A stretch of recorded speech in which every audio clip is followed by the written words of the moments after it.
1500 preloaded गानों वाला keypad phone धमाकेदार साउंड के साथ कारवा mobile.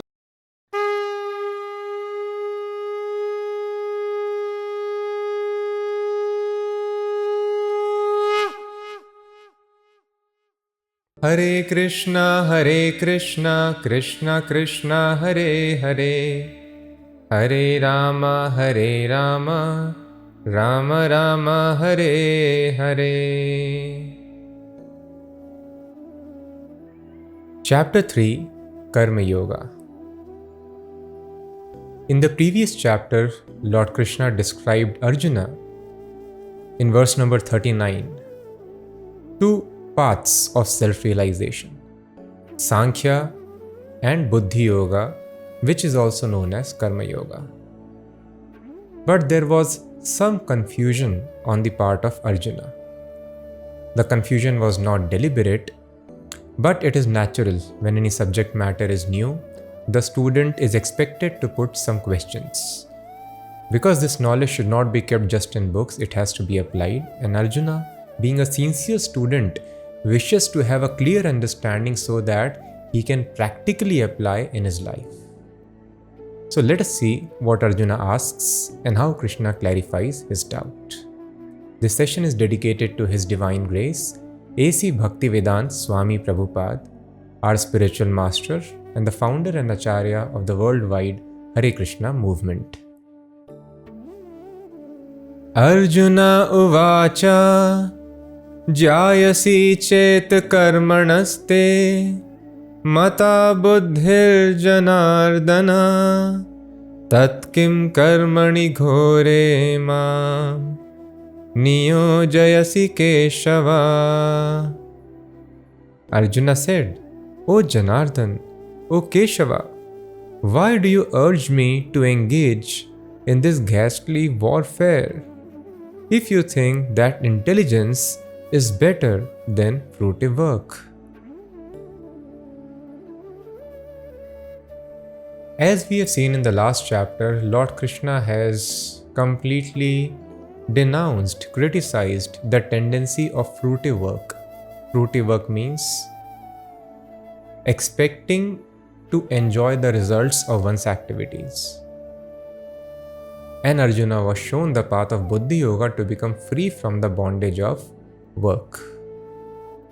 Now Arjuna is asking a common question which comes in mind of many neophyte spiritualists who have just taken to spiritual life. And people ask and they assume, okay, spiritual life means giving up all the duties, all the responsibilities, and just keeping ourselves in a secluded place and retiring, chanting Hare Krishna maybe 24 hours in some jungle or on some mountain. This is the understanding of spiritual life. But here, Lord Krishna wants to make it very clear that the actions of a spiritualist and a materialist can be very much same. Externally, a person may not be even able to make out that he is a spiritualist or a materialist. But there is a huge difference in consciousness. So that is why this process is called Buddhi Yoga, the yoga of intelligence. The senses can act in the same way. Arjuna was a fighter before, Arjuna was a fighter afterwards, after hearing Bhagavad Gita also. But what changed was consciousness. So here Arjuna is asking, Krishna, you tell Krishna consciousness is the path, Buddhi Yoga is the path. So just let me retire from my duties. Why then you again tell me that you please engage in work? Let us see what Krishna answers. Vyamishreneva vakyena buddhim mohayasiva me tadekam vad nischitya yena shreyo hamapnuyam. My intelligence is bewildered by your equivocal instructions. Therefore, please tell me decisively what is most beneficial for me. Shri Bhagavan Vacha Lokesmin Dvividha Nishtha Pura Prokta Maya Nagha Jnana Yogena Sankhyanam Karma Yogena Yoginam. The blessed Lord said, O sinless Arjuna, I have already explained that there are two classes of men who realize the self. Some are inclined to understand him by empirical, philosophical speculation, and others are inclined to know him by devotional work. So here Krishna is explaining clearly the two paths.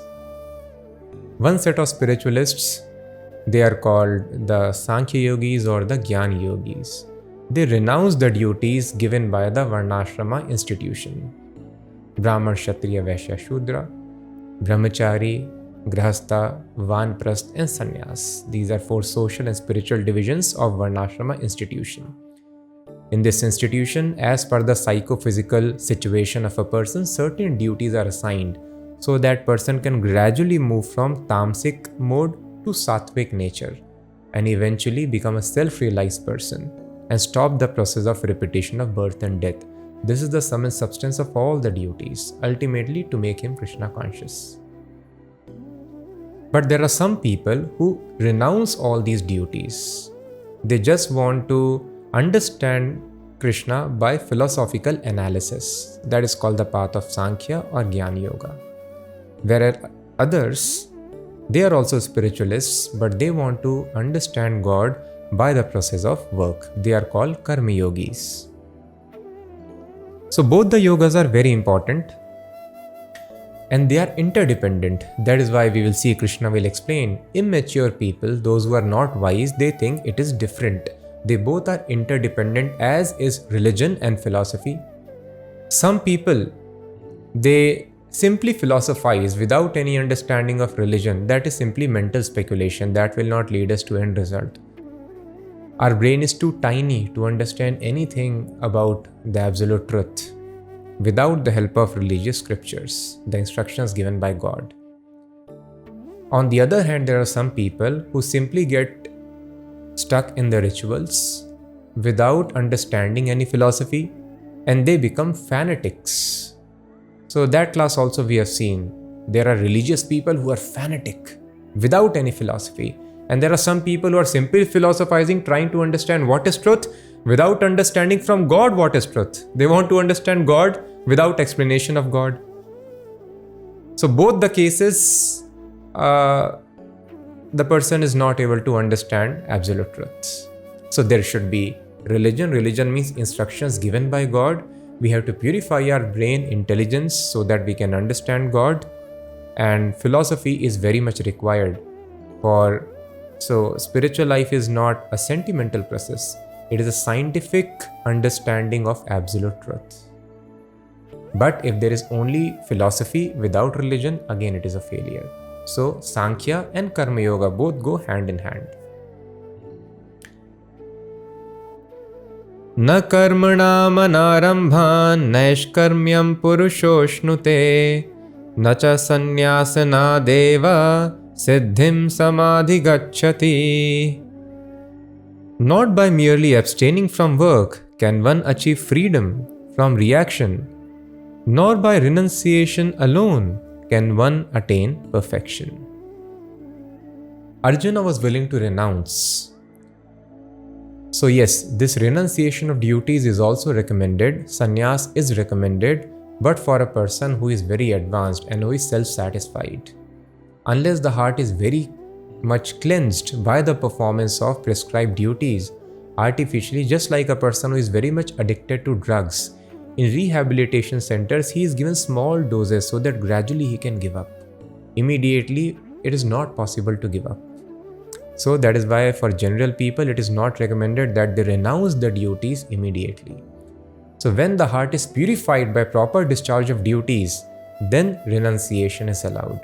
But prematurely, Krishna is telling, simply if a person is renounced, he takes sannyas, he wears the dress of a sannyasi. It does not mean his consciousness is that of a sannyasi and he will have a nasty fall down. Nahi kaschit kshanamapi jatu tishthatya karma krit karyate hi avashah karma sarva prakriti jair gunai. All men are forced to act helplessly according to the impulses born of the modes of material nature. Therefore, No one can refrain from doing something, not even for a moment. So, very important word used here is karyate hi avashah karma. Avasha means helpless.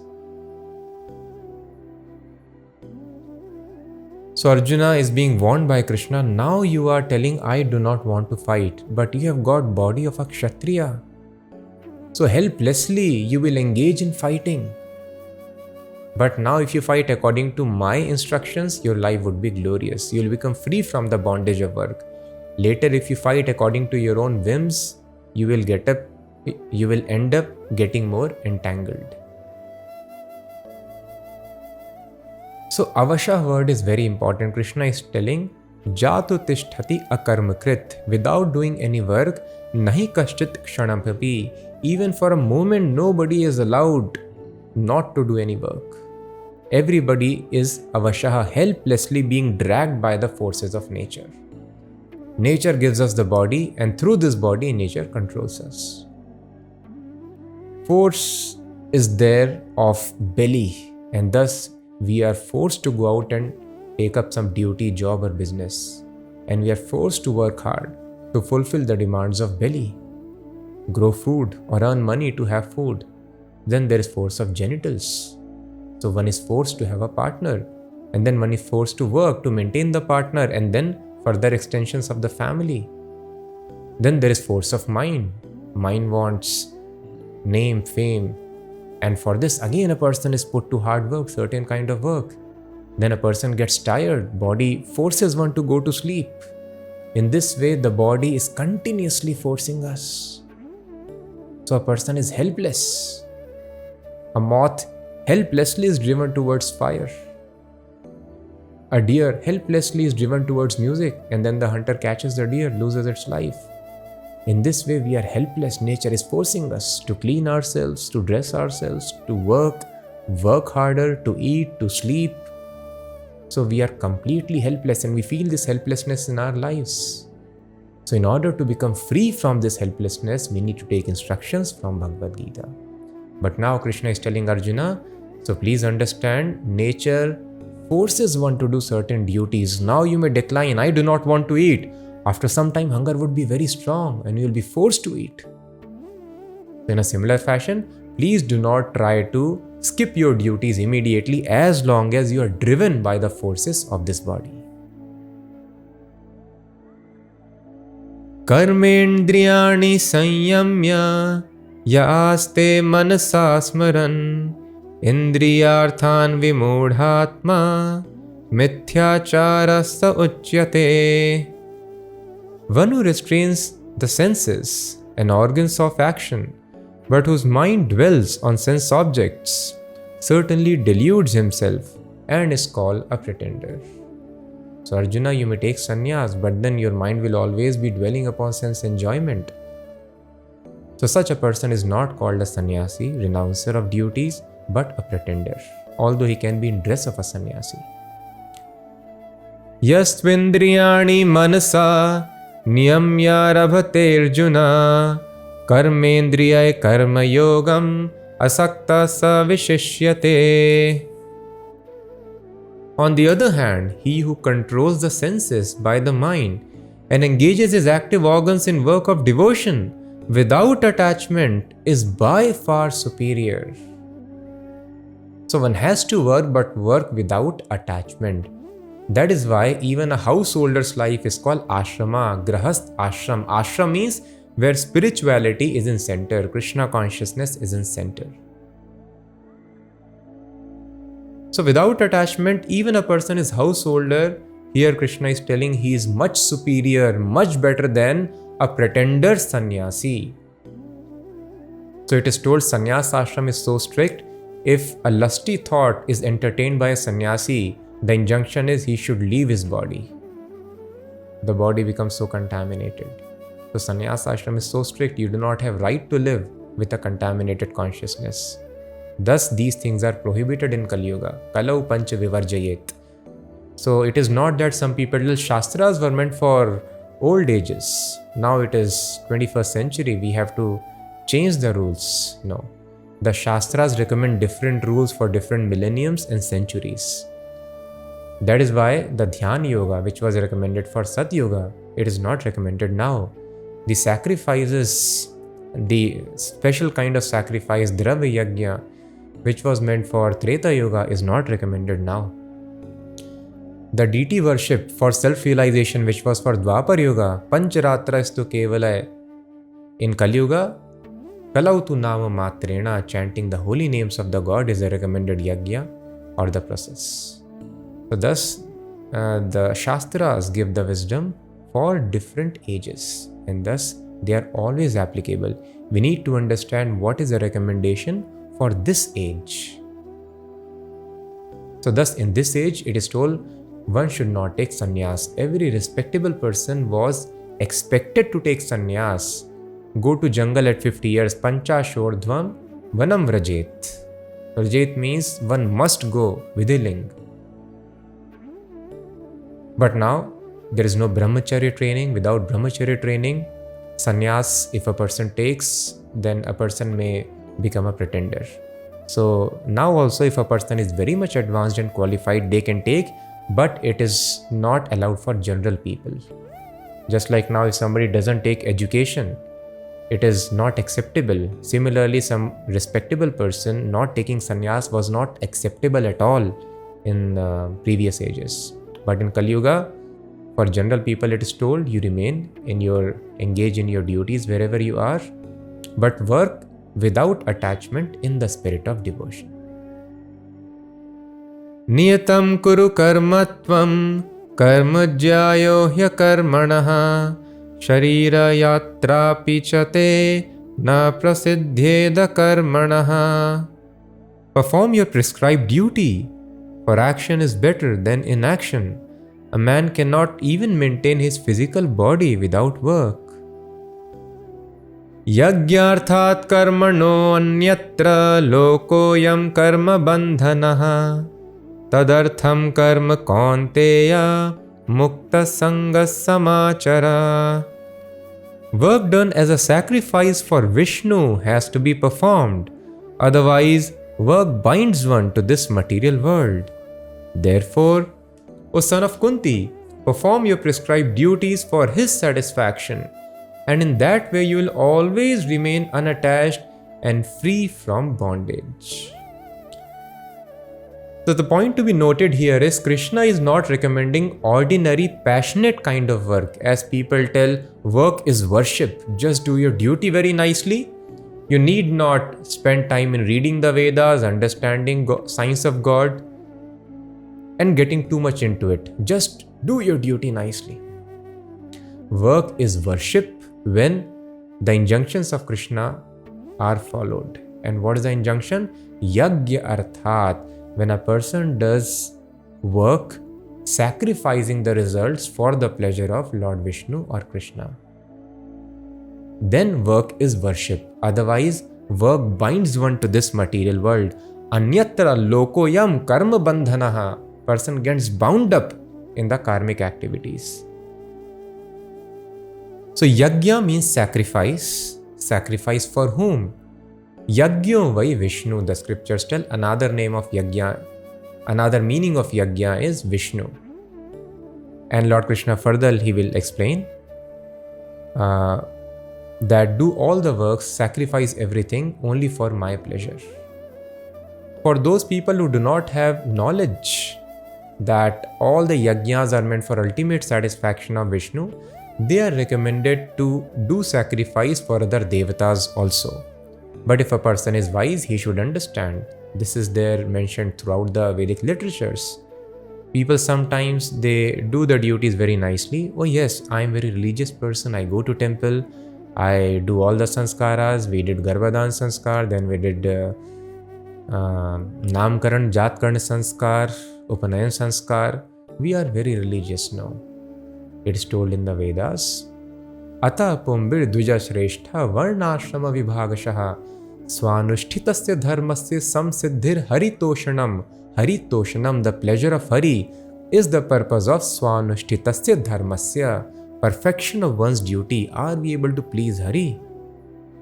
Dharmaswanushtita punsam vishwaksena kathasu yaha notpaded ratim yadi shram evhi kevalam. Shram ev means it is useless endeavor.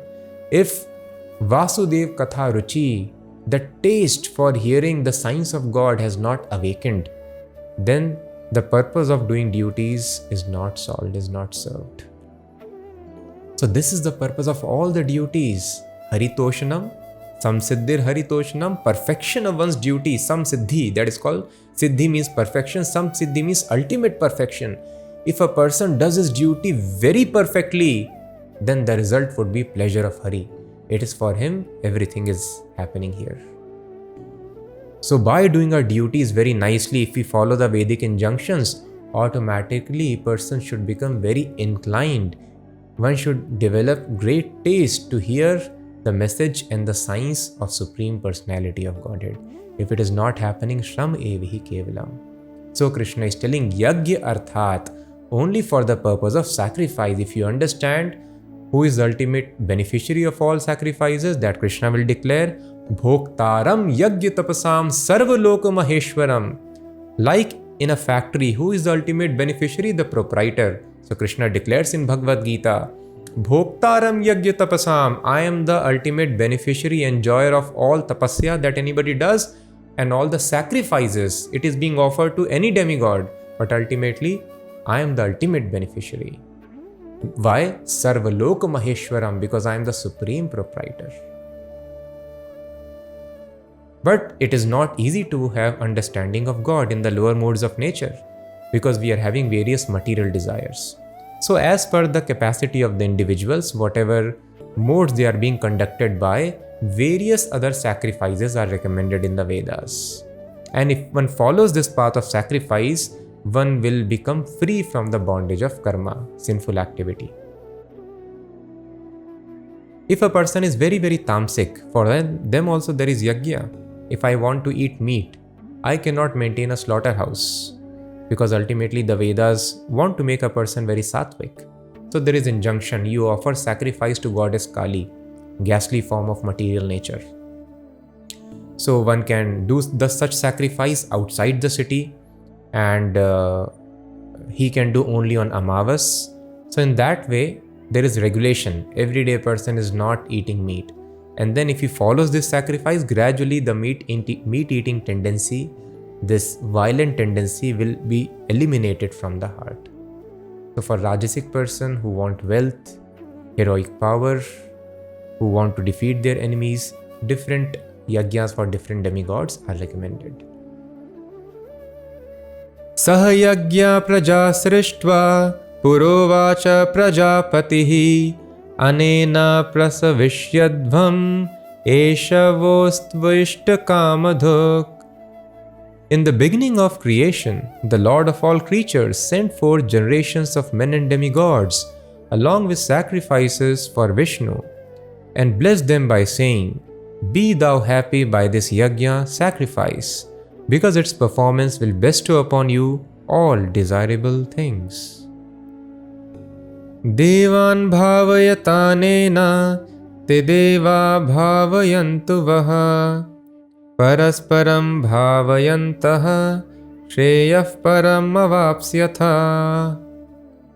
The demigods being pleased by sacrifices will also please you, thus nourishing one another, there will reign general prosperity for all.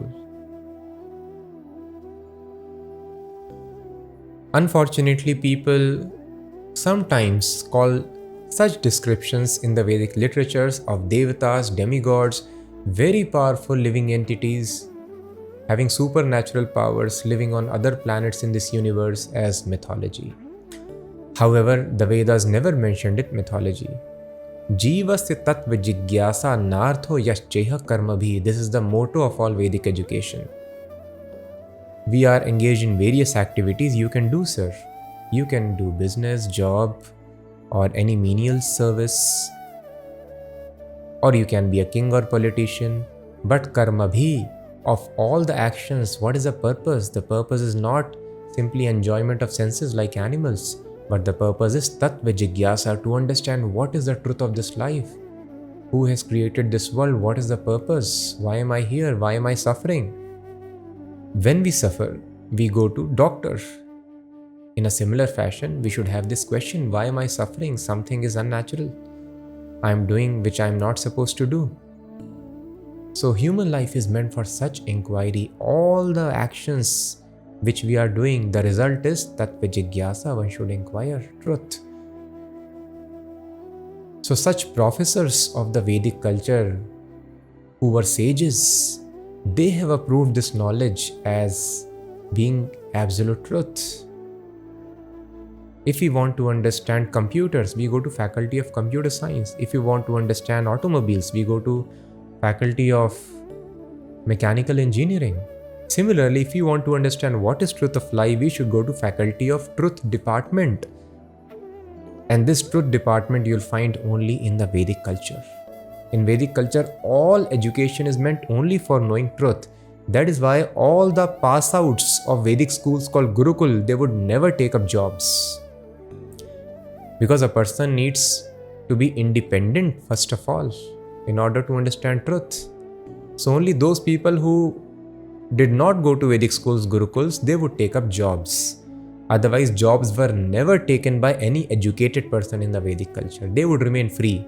Either they would cultivate their own farms, work 3 months in a year, and balance time they would cultivate Krishna consciousness, or they are Kshatriyas, they collect tax and give protection to people. They are also not dependent on money for somebody, or they are Brahmanas. He is satisfied simply by maintaining, keeping his body and soul together. Somebody gives more donation, he will distribute it. He doesn't want to even accumulate money for next day. Such exalted culture. So such people, such great sages have approved this is truth, faculty of truth. So just like we have not seen neutrons, we have not seen electrons, we have not seen protons, we have not seen the black holes. And we might die without seeing them, but we believe in them. Yes, proton, neutron, electron, quarks, so many subatomic particles, they exist. Black holes do exist. We might not be able to see. Electromagnetic waves do exist. In a similar fashion, just like we are depending on some authorities to believe on things we cannot perceive directly, here also we depend on such authorities. And it is not difficult to understand the existence of demigods. You see, this is a wonderful machine. Now this session is being recorded on a camera.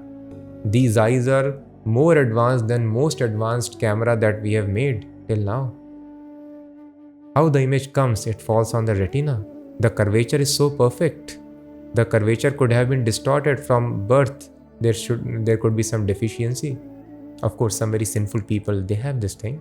But normally for most of us, the curvature is just right that the image falls on the retina. How did the atoms decide that we adjust in this way that the curvature should be focused on the retina? And then there is mechanism to control the intensity of light. There are sufficient proportion, the exact nice ratio of rods and cones which define our perception of colors. If it changes, we become colorblind. In every living entity, the right amount of rods and cones, the ability to distinguish colors is present.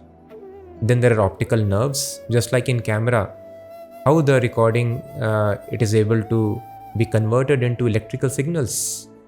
And then these electrical signals are transmitted. So there is proper mechanism, wiring in the brain. Who has done this wiring? And then the image which is formed, that is inverted. There is optical nerve which inverts that image again, so that we can see the world right side up, not upside down. So who created this very nice optical nerve which inverts the image in the exact degree, 180 degree? Is it not a wonderful mechanism? Then it goes to spine, from spine it goes to brain. What wonderful machine it is. This is just eye. And there is so much wonderful mechanism happening in this body. Food that we eat, it goes, calcium will be taken out, will be sent to the bones, vitamins will be taken out, will be sent to the respective organs wherever it is required. The waste will be collected, it will be excreted. How nicely it is happening. Air comes, we need only oxygen, oxygen is taken, other gases not required are eliminated. How nice mechanism it is. So there is somebody who has designed, is it not? So that is a fact. It is done by a demigod. His name is Brahma. He has designed all our bodies. And Brahma also has been created by somebody. Brahma's body has been designed by somebody. That is Lord Krishna, that the Vedas define. So in this way, just like in any establishment, there is one king and there are so many ministers, or prime minister, under him so many ministers. In a similar fashion, there is one supreme personality who is called God. Under him, there are other ministers of universal affairs. They are called demigods. Why is it difficult to understand? Somebody has created all these machines, isn't it? The right chemicals, right? How nice design it is. Chanakya Pandit says, when I see just this mechanism, as soon as the child is out, there is milk in the breasts of the mother. Not before that, not after the child is grown up. Because the child cannot survive on anything other than milk. And the milk comes out at the right time. And it has all the nutrients required for the child, and child cannot survive on anything else than the milk. How nice is this mechanism? So there are people who are doing it, and there is somebody who is controlling all such people who are doing this thing. He is called Supreme Lord, and those people who are directly responsible for such activities. Just like now in a city, there is water supply, there is power supply. Similarly, please do not think it is happening by chance. The rains, the water, the air, the food that we have, everything is in control of demigods. It is mentioned in the scriptures. Now our science does not allow us. Otherwise, we could have gone and practically seen. But now we cannot go, so we take help of authorities. And these authorities are not ordinary. They are very powerful. They have dedicated their lives to find truth. And these authorities reject general perception that we have, calling it as illusion. So will they believe and propound some mythology? No. So I request, let us try to with great deliberation, with diligence, read the Vedas, and we also will be convinced that this is fact. God is fact, the supreme creator, demigods are also fact. So here Krishna is telling, the demigods being pleased by the sacrifice will also please you, and thus nourishing one another, there will reign general prosperity for all. As we give tax to the government maintains all these departments very nicely, and the facilities are given to us. We have nice transport, nice education, and all the public facilities, defense, healthcare is done by the government. If we don't give tax, then again we will not be taken care properly and we will suffer eventually. If we give tax, we are given proper care, we earn more money, we give more tax, there is general prosperity for all. Similar cycle happens here in the universe also. So a person is supposed to do yajna. By yajna, demigods are pleased, they are nourished, and they nourish us. In this way, mutually, the demigods and the living entities, by following this chakra, this cycle of yajna, for everybody there is prosperity. This science is not known to people. Ishtan bhogan hi vo deva dasyante yajna bhavitah tairdattan apradayebhyo yo bhunkte stena eva saha. In charge of the various necessities of life, the demigods, being satisfied by the performance of yajna, sacrifice, supply all necessities to man. But he who enjoys these gifts without offering them to the demigods in return is certainly a thief. A person does not give tax, he is called a thief. And can a thief be happy? No. So a thief could be less intelligent, or a thief could be technologically very advanced. He has nice weapons with himself, he has night jammers, he has all the nice technology. With that, he is robbing a bank. Or a person without technology stealing, both are called thieves and both will be punished. In a similar fashion, people wonder sometimes what is lacking in society. We are having more and more researches every day. The institutions are getting more and more funds. We are advancing in our so-called technology. But still the suffering is also increasing. Because we are not doing yajna. Apart from self-realization, even for material prosperity, we understand giving tax is required. So because we are not doing yajna, Krishna is telling Sten eva saha, he is a thief. So simply by advancing in technology and science, but remaining a thief, not doing yajna, sufferings will not go away. And the proof is, we are seeing, there is so much analysis in the world, how the stress is always building up. And the natural resources, they are getting depleted. The West US, 40% of it is very badly drought struck. They are trying cloud seeding, so many things, but Even though theoretically we have such measures, nobody has been successful in doing cloud seeding. It is not possible. So here we will see next Krishna mentions how these yajnas are very important. The rains happen because of yajna. Because of rains we have food grains, and then there would be no scarcity. If we don't do yajna, most advanced cities, water table is going down, natural resources are getting depleted. This will happen. So we have to become an honest man, do yajna, do sacrifice. And there are some very nice side benefits also of such yajnas. What is that?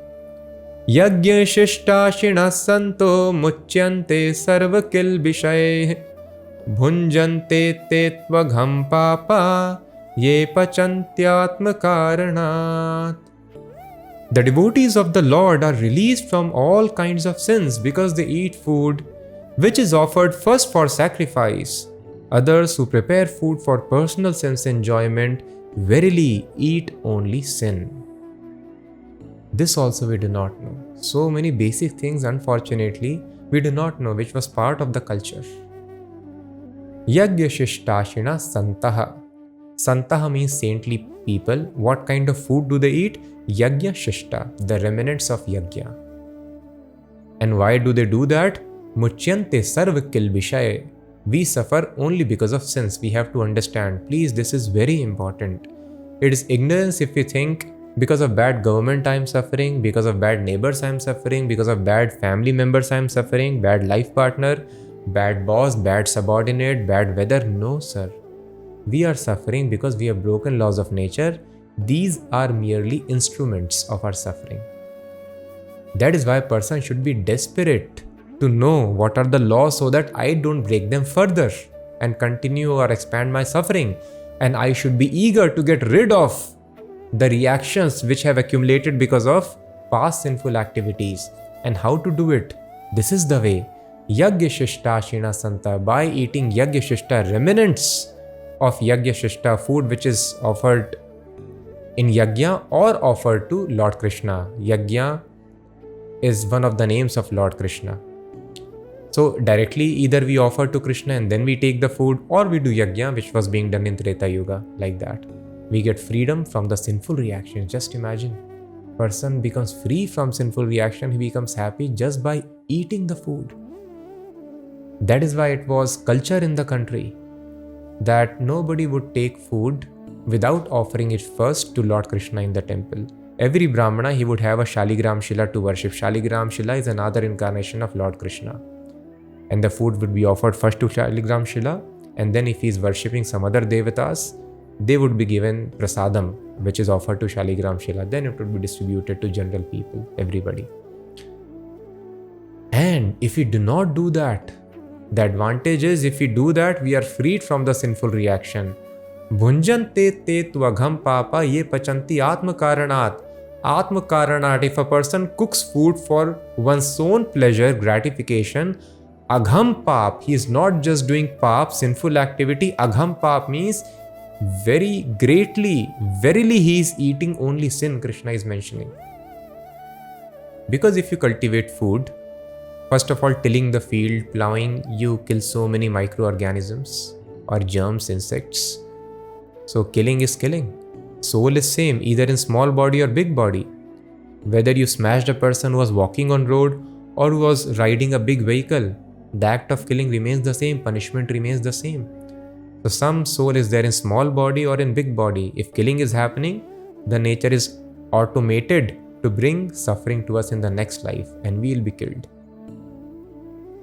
And then after that, sometimes there is death because you are uprooting the plant completely. The plant dies. The plants and vegetables also have life. If their death happens, then that is also killing. And when you grind the grains, again so many small living entities get smashed.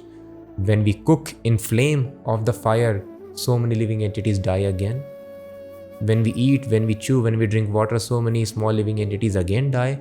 There is a lot of death involved in the process of cultivating, harvesting and cooking and eating food. And we are responsible for all such deaths if we do not offer food in yajna to Lord Krishna. When we offer food to Lord Krishna, then the food becomes purified of all contamination. Just like the government told, whatever money you have accumulated, you declare your assets and then you submit it to the government, and then you will not be punished for that. In a similar fashion, just a crude example we are discussing here, if you offer the food to Krishna, it becomes purified. Why it becomes purified? Because the living entity anyway has to die. But if all those living entities who died in this process of food, and that food is offered to Krishna, their life becomes a sacrifice in the service of Krishna. So they would have followed the gradual process of evolution from insects to bigger insect, then to reptile, then to birds, beasts, and gradually human being after many, many lifetimes.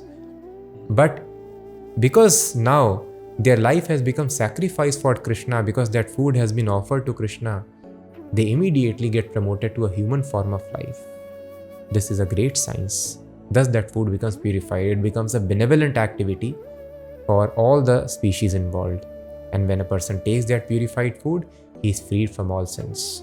Now everybody cooks for their own self, or worse, we are getting the food which is cooked from some other person. So we do not know that when we cook food, our consciousness mixes with the food. So if we get food cooked from a person who is having very low consciousness, no proper character, no regulation in habits, very angry, lusty, we will also get anger and lust automatically. These things are not known to people, and they tell why my mind is disturbed, why this thing is happening. The food you are eating, it is being cooked by whom? First of all, it is not offered, and it is being cooked by a person who is having very low degraded consciousness. What will happen to us? So all these basic things are not known to us. Then who can stop our suffering? First of all, we don't do yajna, we don't offer. There is no understanding that I am suffering because of sinful reactions. So thus it is very imperative we read, we have a systematic understanding of Bhagavad Gita. Annad bhavanti bhutani parjanyadanna sambhavaha yagyad bhavati parjanyo yagya karma samudbhavaha. All living bodies subsist on food grains which are produced from rain. Rains are produced by performance of yajna, sacrifice, and yajna is born of prescribed duties. So food grains happen because of rains, and the rains happen because of yajna.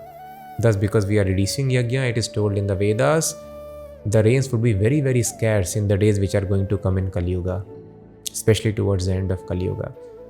So it is not by chance. Nature is providing everything under very stringent laws.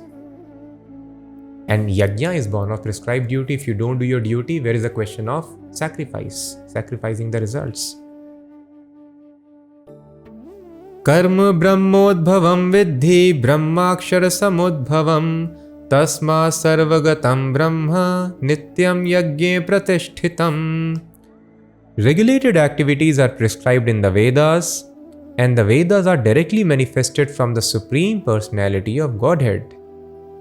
Brahmakshara samudbhavam. Consequently, all pervading transcendence is eternally situated in acts of sacrifice. So very important word used here is Brahmakshara samudbhavam. The Vedas are coming from the Supreme Personality of Godhead. This is a version of Bhagavad Gita. In other places it is written Aparusheya. Vedas are not given by any human being. That is, it is perfect knowledge. Aparusheya, not by any Purush, any human being. Brahmakshara samudbhavam. They are manifest from the Supreme Personality of Godhead. They are the user manual for our life without any human frailties and imperfections. So even if a person wants to have materially comfortable life, having all the natural resources, we need to do yajna. But then how to do yajna would be the next question. Where to find qualified brahmanas? Finding a yajnik brahmana is very difficult. It is almost impossible in Kali Yuga. To find the ingredients for yajna, to have proper procedure, it's not possible. To do standard Vedic yajna, fire sacrifice. And every grahastha is supposed to do 5 kinds of yajna to avoid the reaction of so many inadvertent sinful activities that we do. While walking, talking, sleeping, regular activities, so many living entities are dying. And all those sins are getting accumulated. So how do we do this Pancha Yajna, 5 kinds of sacrifice in this Kali Yuga? Thus it is told, Yajna sankirtana prayar yajanti hi sumedasa. Doing yajna is very important. But as we were discussing, Vedas recommend practices as per time, place, circumstances, and capacity of the individual. As per your capacity, you follow. So now people are very degraded. It is told in Kali Yuga, Kalau Shudra Sambhava. Everybody Shudra. Shudra means untrained. It is not indicating any caste. Shudra means untrained person. Now everybody is untrained and who cries for small insignificant things. Everybody cries, gets distressed very easily. And Brahmana means who is not disturbed at all, even for death of his own self or his relatives or anybody else. He is not disturbed by the changes of body. He understands it is only a dress. Because of illusion, we are identifying ourselves with the body, just like a man crying because of a bad dream. So when everybody is Shudra in Kali Yuga, we have no capacity to do anything else. When we don't have proper Brahmanas, Yogic Brahmanas, another simple method is recommended. But please note, even though it is simple, it does not mean it is less effective. Rather, it is most effective. It more than compensates the deficiency of any good qualities of previous ages. But not everybody will be able to appreciate it. Thus Bhagavatam, the crux of all Vedas, recommends Yajna Sankirtana Prayar Yajanti Sumedasa. The Supreme Person, Yajanti, will be worshipped by Medhasa, means one who is intelligent. Sumedhasa means one who is very intelligent. So those people who are very bright, very intelligent, they will be able to understand the importance of Sankirtan. Sankirtan means chanting the names of God together. Bahubhir militva gayati iti sankirtana. So very simply, if we chant and hear the names of God, the glories of God and the signs of God, that is called Sankirtan. Discussion or singing about God. Name, signs, activities, qualities of God. So the intelligent people of Kali Yuga in this age are recommended to follow this Sankirtan Yajna. And the same results can be attained what people did by performance of Dhyan Yoga for thousands of years. Valmiki 60,000 years he did tapasya. Vishwamitra, father, mother of Krishna, did tapasya for 10,000 years. And like this, so many living entities, very advanced saints have done tremendous tapasya for thousands of years. Same result can be attained by Sankirtan in this age. So this is the process, very simple process recommended. If somebody follows Krishna consciousness, Sankirtan Yajna, then automatically all the material necessities, resources will be given, all the demigods will be pleased, and a person will make perfect spiritual advancement at the same time. Evam pravartitam chakram nanuvartayati hayaha aghayur indriya ramo mogham partha sajivati. My dear Arjuna, a man who does not follow this prescribed Vedic system of sacrifice certainly leads a life of sin, for a person delighting only in the senses lives in vain. So Krishna is telling one who does not sacrifice the results of his activities for Krishna, who lives only to enjoy the senses, his life is waste, he lives in vain. And this is what most of us are doing today. But now here Krishna mentions an exception. So much Krishna has told you should do duty, sacrifice the results of the activity. But there is exception. What is that? Yastvatmaratireva syad atmatriptascha manavaha atmanyeva cha santushtas tasya karyam na vidyate. One who is, however, taking pleasure in the self, who is illumined in the self, who rejoices in and is satisfied with the self only, fully satiated, for him there is no duty.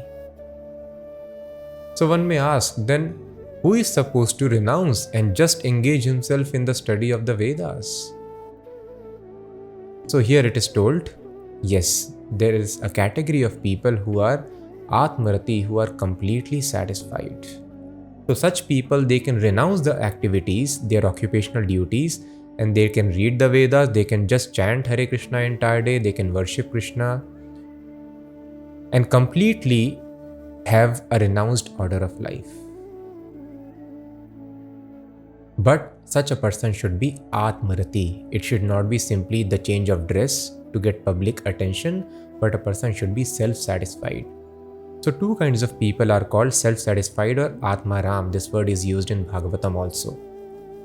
So one class is impersonalist, who just understand the concept of Brahma Jyoti. Brahma Jyoti is the spiritual effulgence which is coming out from the body of Krishna, as Krishna will declare in Bhagavad Gita, Brahmano hi pratisthaham, that Brahma Jyoti is situated on me. Just like the sun and sunlight is non-different, similarly Krishna and the light coming from Krishna's body, there is no difference. They are one and the same unit, but still there is difference because the light is light and the personality is personality, the source of light. So those people who have just knowledge that the absolute truth is light, they don't have further knowledge that this light has got a source called the personality of Godhead, they are also Atmaram. They are Atmarati, they are self-satisfied. But this kind of self-satisfaction cannot continue eternally because by nature we are meant to enjoy loving relationship, activity in the service of Krishna. So a person can be very peaceful there for a very, very long time, but then we want the pleasure of relationship, pleasure of activities, and then a person falls down to material platform. There is another class of Atmarati who are devotees, who are always engaged in the service of Krishna. They are also self-satisfied, always relishing the pleasure of Krishna within the self, the relationship within the self. They also don't feel the pull of sense enjoyment because they are already completely satiated. So for both these people, there are no duties. So the Jnanis, the impersonalists, they study, they hear the Vedanta, whereas devotees, they do Sankirtan, they do meditation, they offer prayers. In this way, they completely engage themselves in the service of Krishna, giving up their occupational duties. For such people, it is not required. They can give up because what is the purpose of all the duties, perfection of duty that we have discussed? Sam siddhir haritoshanam, that is pleasure of Hari. So as a student who has graduated out of school, who is studying in college, he need not attend classes because he is graduated. Or sometimes students who are very wise, they are given promotion, they need not attend lower classes. So a person who is Atmarati, self-satisfied, for him there is no need of these subordinate duties. Naiva tasya kritenartho na kriteneha kaschana na chasya sarva bhuteshu kaschid artha vyapashrayah.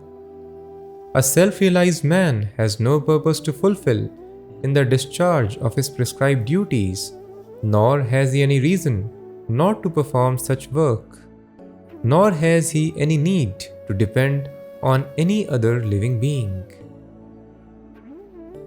A self-realized soul has no reason to perform the prescribed duties, and there is no reason not to do the duty.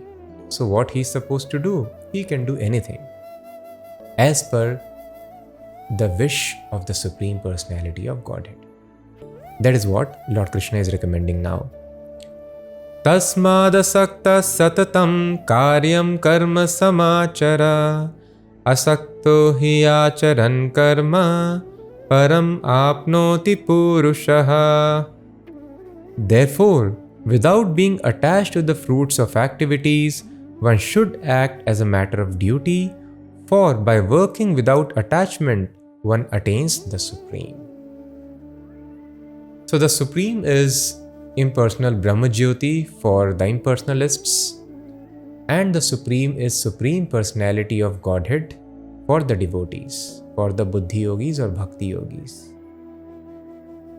So in either case, if a person works without attachment, then one attains the Supreme, either the Brahma Jyoti or the association of Krishna in the Vaikuntha planets, or in Golok Vrindavan, the topmost of the Vaikuntha planet, where he lives personally with his associates. Karmanaiva hi samsiddhim asthita janakadayaha loka sangraham evapi sampashyan kartumarhasi. Even kings like Janak and others attained the perfectional stage by performance of prescribed duties. Therefore, just for the sake of educating the people in general, you should perform your work. So here Krishna is telling Arjun to perform his prescribed duty of fighting only. Why? Because he is quoting the instance of Janak Maharaj, father of Mother Sita, who was a self-realized soul, a pure devotee. Even though he was a self-realized soul, still he acted and fought many wars and did all the regulated prescribed duties of Varnashrama because, as Krishna will explain in the next shloka, please hear very carefully. Yad yad acharati shreshthas tat tat evetaro janaha sayat pramanam kurute lokastad anuvartate. Whatever action is performed by a great man, common men follow in his footsteps. And whatever standards he sets by exemplary acts, all the world pursues. So the world will pursue the leaders of the society. Yad yad acharati shreshtaha. And the best leader is the king himself. So if king is found not to be doing the duties of Varnashrama nicely, then all the ordinary people who are not self-realized, they may also leave their duties, thinking, oh, this is the right conduct. So that is why it is very, very important for Arjuna. Krishna is telling, because you are also leader, you are also king, the great general. People look up to you, so please do your duties very nicely, but asaktam, without any attachment, not for enjoying the results of the activities.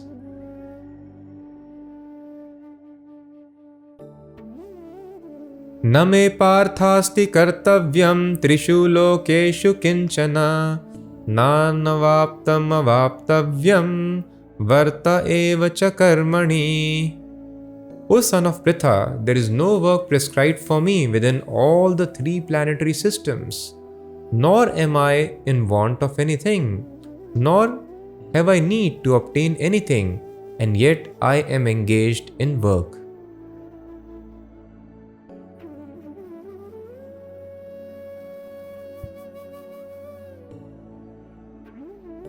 Now Krishna is beginning to explain his position. Krishna is mentioned in the second chapter and in this chapter also to sacrifice the results.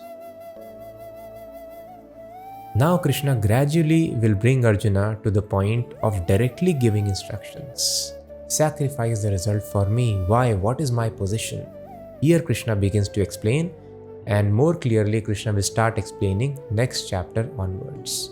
Here Krishna explains, Name parthasti kartavyam trishu lokeshu kinchana. In the three worlds there is no work prescribed for me, nor am I in want of anything. So it is said in the Shvetashvatar Upanishad, in many Vedas, the position of the Supreme Personality of Godhead. Dehi dehi vibhedoyam neshvare vidyate kvachit. There is no difference between the Deha and Dehi. There is a difference. Our body Deha is different, and Dehi, we the dweller of the bodies, are different. But Ishvare, in the Supreme Personality of Godhead, na vidyate kvachit, such difference does not exist. So for Krishna, there is no difference between Krishna's body and Krishna's soul. Some people tell, when Krishna tells surrender unto me, not to Krishna, to the soul within Krishna we have to surrender. No. This is ignorance. They don't know the Vedas. They don't know the science of God. Neshvare vidyate dehi deha vibheda. There is no difference between body, because we don't want this body which is full of diseases, death, old age and birth, all such troubles. So why God will take such a nasty body? So there is no need for him. His body is completely spiritual. Satchidananda Vigraha. Thus the Vedas tell, Na tasya karyam karanam cha vidyate. God does not have material senses like us. He has got spiritual senses. Angani yasya sakalendriya vritti manti. Every sense can do the action of any other sense, because entire body is made up of substance called spirit. Krishna simply by seeing the food can taste the food. Krishna simply by breathing can speak the Vedas. So in this way, one limb can perform the action of any other limb. Simply by hearing the mantras for offering food, Krishna can eat food. So that is why it is told, Na tat samascha vyadhikascha drishyate. Thus there is nobody who is found equal to or superior to Krishna. Na tat samaha cha abhyadhikaha. There is no question of adhik being superior to Krishna. Nobody has such body that one limb can perform the action of any other limb. Parase Shaktir Vividhaiva Shruyate. He has got multifarious potencies. All the energies of the world belong to him. Swabhaviki Jnana Bala Kriya Cha. So we need to work hard to acquire Gyan, knowledge about certain thing. We need to work hard to get strength. We need to work hard to develop Kriya skills. But for Krishna it happens automatically. Simply by his wish, everything happens. So there is no reason for Krishna to do any work, because whatever he desires happens automatically by his energies. So thus Krishna is telling, there is no reason for me to engage in any kind of activity. Still Krishna does activity. Why?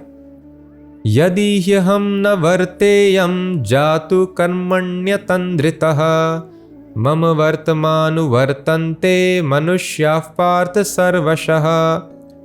For if I did not engage in work, O Parth, certainly all men would follow my path. Utsideyur ime loka na kuryam karma chedaham sankarasya cha kartasyam upahanyamimav prajah. If I should cease to work, then all these worlds would be put to ruination. I would also be the cause of creating unwanted population, and I would thereby destroy the peace of all sentient beings. Krishna is telling, if I cease to work, then all these worlds would be put to ruination. I will be the cause of creating unwanted population. If I don't follow brahmacharya, then accepting grahast ashram. People ask why Krishna married. Because for general people, marriage is very important. Not everybody will be able to control the senses. If Krishna did not set an example by marriage, Lord Ramchandra did not set an example by marriage, then general mass would follow because they are kings. So king has to be very ideal in all respects. So marriage, people think marriage is for enjoying sex life. Rather, the purpose is totally converse. It is to regulate one's sex life. If there is no marriage, then person will do sex unlimitedly without restriction. And sex life is so horrible that the dissatisfaction always increases in the heart. Thus in West, where people have unlimited opportunity for sex, there is more depression, more chaos in life. Because as Krishna will explain, Dura Purena Kamena, this lust is never satisfied. It always burns more and more the more you satisfy. So in order to regulate, when the lust is regulated and finished, then the memory is stable. Then a person can have a peaceful mind and think about God and the purpose of life. So that is why the marriage recommendation is there, so that lust can be regulated. And then sannyas, it can be given up. So Krishna told, if I don't follow these rules and regulations of Varnashrama Dharma, then general people will start following my path and nobody would marry, and then I would be the cause of creating unwanted population. If you don't marry, don't follow Garbhadan Sanskar, purify consciousness. In purified consciousness, create progeny, the soul which will come. If the husband and wife simply for sex enjoyment they mate, and child is byproduct of such enjoyment, child would be very lusty, would be born with all lower qualities. So one has to have very purified consciousness. And at the time of conceiving the child carries the consciousness of father and mother. So these sciences, and now nobody knows it. Thus children are naturally disturbed, very lusty, greedy, angry, having very much the base qualities, and the whole world is disturbed. So Krishna is telling, Sankarasya, unwanted progeny population will be created. I would be the cause, and the whole world will be put to ruination. They will be inclined to do all nasty activities, will not agree to become God conscious very easily. But it is important to note, even though Krishna has done activities for guiding us, Krishna has shown some supernatural activities also to assert that he is Supreme Personality of Godhead. Thus, very nicely it is told in the Vedas, Nayata samachare jatu manasapi hi anishvaraha vinashyati acharan modyad yatha rudro abdijam visham. So, Modyad, foolish people, they want to imitate personalities like Lord Krishna and Lord Shiva. Lord Shiva drank poison. Can we drink poison? No. So please do not give argument that Lord Shiva, he has done some pastime, some activity of smoking, I will also smoke. No. Lord Shiva has taken the responsibility of advancing on the spiritual path the most tamasic living entities like ghosts and goblins. Thus he moves around in the graveyard and he externally maintains a tamasic appearance. So one should not also try to become tamasic. No, Lord Shiva has taken that responsibility of delivering ghosts and goblins on the path of spiritual advancement. If we also take such external get-up, we will fall in tamoguna very badly and lose the opportunity of advancement. So we should not give this argument, Shiva smokes, I will also smoke. Shiva can smoke, Shiva can drink poison also and still live very happily. But we will die immediately. Oh, Krishna danced, did Ras Leela, I will also do Ras Leela. No, Krishna did for a certain reason. You cannot imitate that. So that is why Anukaran, Anusaran, two words are used. If a person does Anusaran, that is what is recommended, following their footsteps, their instructions. And if a person does Anukaran, if he tries to act in the way Krishna has acted, Shiva has acted, they would be destroyed. So thus it is told, Modyad, foolish people, Rudro, Abdijam Visham, Rudra drank poison. If they want to imitate, they will be finished. So not to imitate, but to follow the footsteps is the required necessity for spiritual advancement.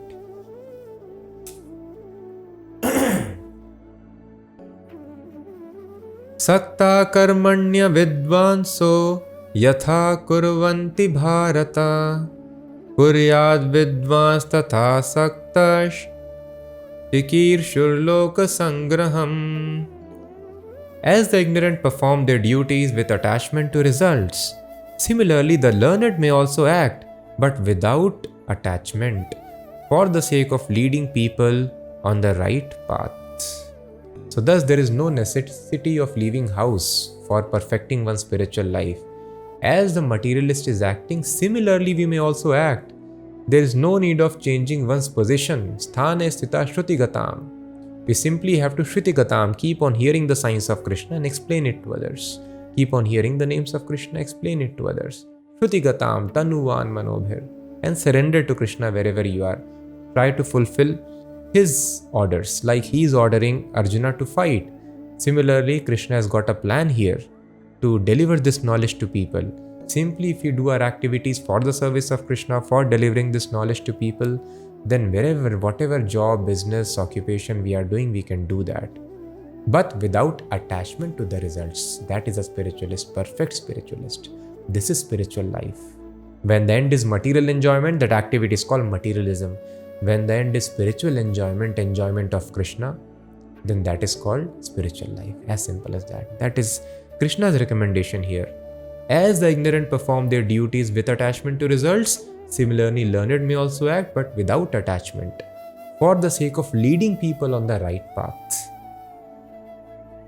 Na buddhi bhedam janayed ajnanam karma sanginam joshaye sarva karmani vidvan yukta samacharan. Let not the wise disrupt the minds of the ignorant who are attached to fruitive action. They should not be encouraged to refrain from work, but to engage in work in the spirit of devotion. Prakrite kriyamanani gunay karmani sarvashaha ahankara vimudhatma kartaham iti manyate. The bewildered spirit soul, under the influence of the three modes of material nature, thinks himself to be the doer of activities which are in actuality carried out by nature. So this is very important verse again.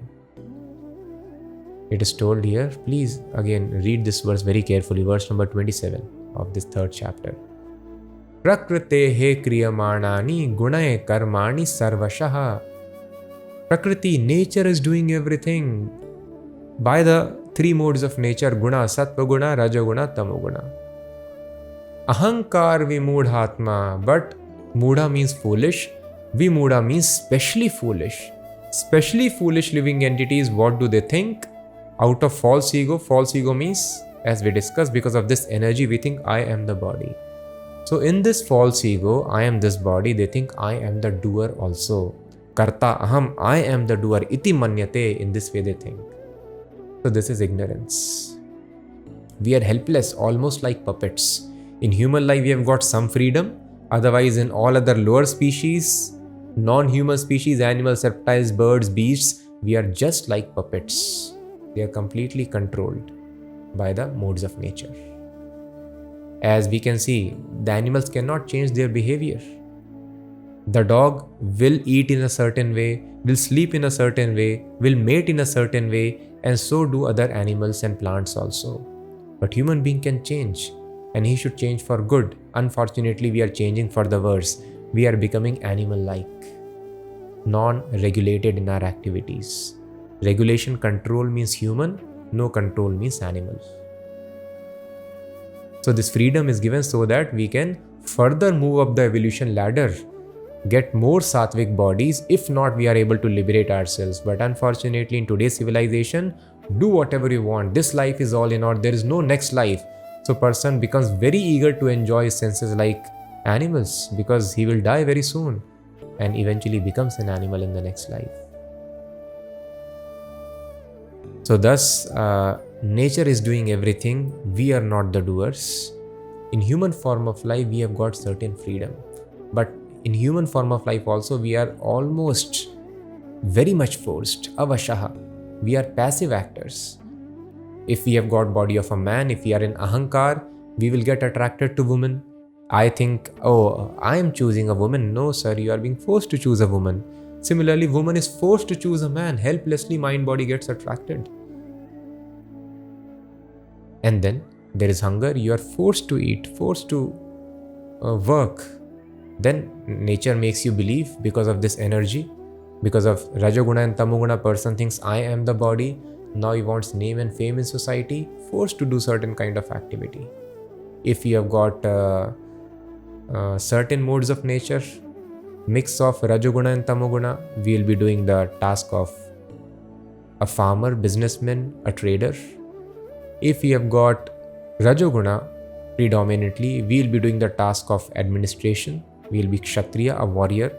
If we have got Sattvaguna, we will be doing the task of Brahmana as per the qualities that we have. If we have got Tamasic mode of nature, then we will be doing Shudra work, or less than that.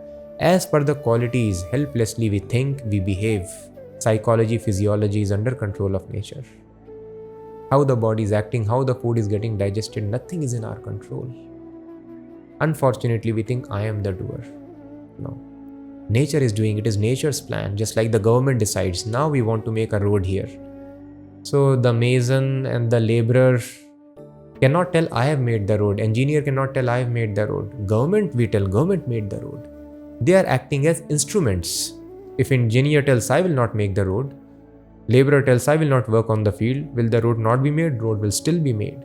So the action is being done by government. And we can choose to act. Similarly, action is being done by Prakriti. We are thinking I am doing benefit to some living entities, I am causing harm to other living entities. No, we cannot do anything. If harm has to happen, benefit has to happen, that happens as per the individual karma of the living entities.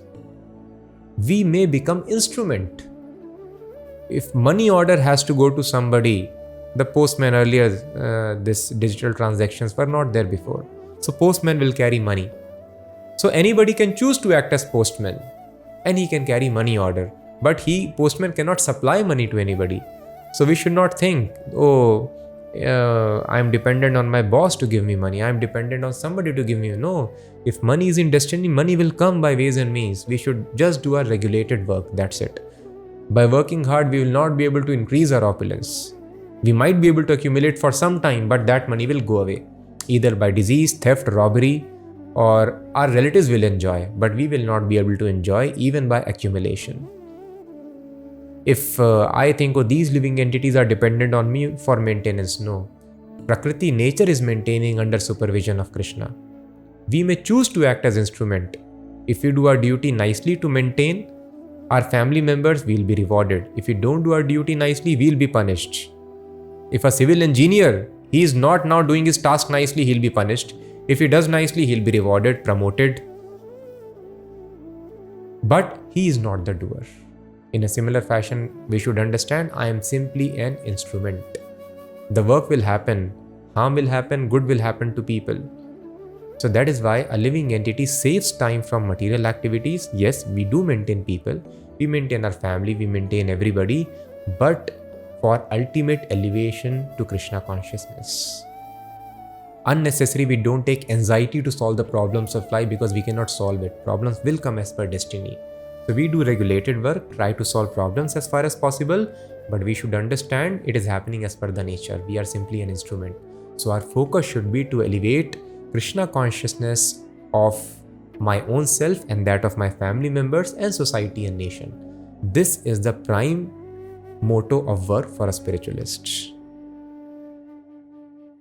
Tattvavittu mahabaho gunakarma vibhagayoh guna guneshu vartanta iti matva na sajjate. One who is in knowledge of the absolute truth, O mighty armed, does not engage himself in the senses and sense gratification, knowing well the difference between work in devotion and work for fruitive results. So Vimudhatma, what he does, karta ham iti manyate, he thinks I am the doer, and he works very passionately thinking everything is on my head, I have to do, and takes so much of anxiety because of this. Tu, Krishna tells, but tattvavit, tattva means truth, one who is the knower of truth, he does not act in this way. So Krishna tells here, Guna guneshu vartanta iti matvana sajjate, one who is in knowledge of absolute truth does not engage himself in senses and sense gratification. Knowing well the difference between work in devotion and work for sense enjoyment. Now the whole world, what is the purpose? What does our education tells us? You become successful so that you can enjoy. But this science is missing, that we are part and parcel of Krishna, just like a leaf cannot enjoy. Leaf is part and parcel of tree. Water has to go to root. Leaf will enjoy automatically. If we serve Krishna, we enjoy automatically. We are part and parcel of Krishna. So in the absence of this knowledge, people work for directly enjoying and they increase their miseries in life. So a person who is tattvavit, he does not do work for senses, sense gratification. He does work for the satisfaction of Supreme. Prakratir guna sammudha sajjante guna karmasu tana kritsna vido mandan krishna vinna vichalayet. Bewildered by the modes of material nature, the ignorant fully engage themselves in material activities and become attached, but the wise should not unsettle them, although these duties are inferior due to the performer's lack of knowledge. Now Krishna is telling here the duties of Varnashrama system, which tell you that you have some certain responsibility for certain living entities, it is inferior. If we take care of our primary responsibility of service to God, all these are automatically taken care, as we have discussed in the previous session. It is all inclusive, but one should not unsettle them, because they will not be able to understand, and unless they do these duties which are inferior, they will not be able to come to the platform of understanding their supreme duty, that is Haritoshanam. So you also act as they are acting, but tell them to act in the spirit of devotion towards the Supreme Personality of Godhead. Mai sarvani karmani sanyasyadhyatma chetasa nirashir nirmamo bhutva yudhyasva vigatajvaraha. Therefore, O Arjuna, surrendering all your works unto me, with mind intent on me, and without desire for gain, and free from egoism and lethargy, fight. Now some people who are scholars of Sanskrit and who have been unfortunate, not been able to receive the knowledge in parampara, what is the actual meaning of the words and verse, they may tell, oh, why you are telling one has to sacrifice the results to Krishna? For God, yajna means sacrifice. They do not know, they have not read Bhoktaram Yajna Tapasam, the direct verse Krishna is telling, I am the ultimate beneficiary. They may argue like that. So they should read this verse where Krishna directly is mentioning the purpose of Bhagavad Gita. Mai sarvani karmani. Krishna is telling, Mai unto me, sarvani karmani sanyasya. All the work should be surrendered unto me. Directly, my word is used. Sanyasya adhyatma chetasa. Chetasa means consciousness. Consciousness should be fixed on me. Mind also should be intent on me. Surrendering all your works unto me with mind intent on me. Adhyatma chetasaha. My. Unto me consciousness should be fixed. Nirashir. Nirashi means without any desire for gain. We do any work for personal gain. That is a karmi, materialist. Karma yogi means he acts, but he has no desire to enjoy the gain. Why? Nirmamo bhutva. Mama means something belongs to me, proprietorship. One is thoroughly convinced this body belongs to Krishna, mind belongs to Krishna, he has created machine, I belong to Krishna. So everything that I have belongs to Krishna. So he simply maintains himself. That is a Brahmana. As we discussed, if there is little more money which is not required for that day's maintenance, he will do charity immediately. Next day again he will beg for his maintenance or pick up some grains from the field or the marketplace. In this way he will just have resources for that day's maintenance because he knows Krishna is maintaining everybody. Tomorrow he will maintain me. In this way he does not accumulate, depending completely upon Krishna. So this is ideal. So even though we may not be able to follow the ideal, we can be practical. But the practical way it is told in the Vedas is a person should not enjoy more than half of his wealth. Up to 50% he can enjoy. The living standard should be not exceeding 25% of the income. 25% because we are householders, we need to have for emergency purpose, and 50% should be used in the service of Krishna. As very great industrialist of our country, Mr. Nandan Nilekani, he has pledged 50% of his wealth, and he quoted the shloka of Bhagavad Gita that please do not think that the results belong to you. The very famous shloka which we discussed in the previous chapter, chapter number 2, that you have right to do your duty, karmanyeva adhikarate ma phaleshu kadachana. But it does not entitle you to the result of activity. You have no right upon the result. He quoted this verse from Bhagavad Gita and he pledged 50%. So thus, we are very fortunate in our country and across the world now. Bhagavad Gita is very famous. People are realizing and they understand. This is the Shastric injunction. Ideal is just maintain your body and soul, but we cannot expect ideal standards from everyone. So practical is 50% at least you use in the service of God, you sacrifice. And in this way, if you follow even this, even 50% could be more, we can start sacrificing a bit. But if we are able to attain this platform of using minimum 50% of wealth for Krishna, we will be having consciousness of a sannyasi. Sannyasi is always in bliss. And the same bliss can be experienced by a householder who is running an industry or doing the regular job if he performs activities in this fashion for the satisfaction of Krishna. So thus Krishna is telling Nirmama, a person can do that only when he is Nirmama, nothing belongs to me. Just like a cashier, he accepts so much of wealth to give everything to bank. He knows Nirmama, it does not belong to me. So we have to understand, we have become very lusty and greedy like thieves, want to enjoy everything. It does not belong to us. That is why always stress and anxiety builds up in our life. So Nirashi, you work, surrendering all your works Mai unto me, and while we are doing activities for Krishna, we should be thinking of Krishna also, or chanting his name. That is the recommended way of thinking of Krishna in Kali Yuga. Satatam kirtayantu mam. Satat means always keep on chanting my name. So even though Krishna is in the background of the entire battle, Krishna is right there, charioteer sitting in front of Arjuna, but still Arjuna is being recommended by Krishna, Manmana, think of me. Srila Prabhupada explains very nicely, even though Krishna is in the background, still Krishna is telling, think of me.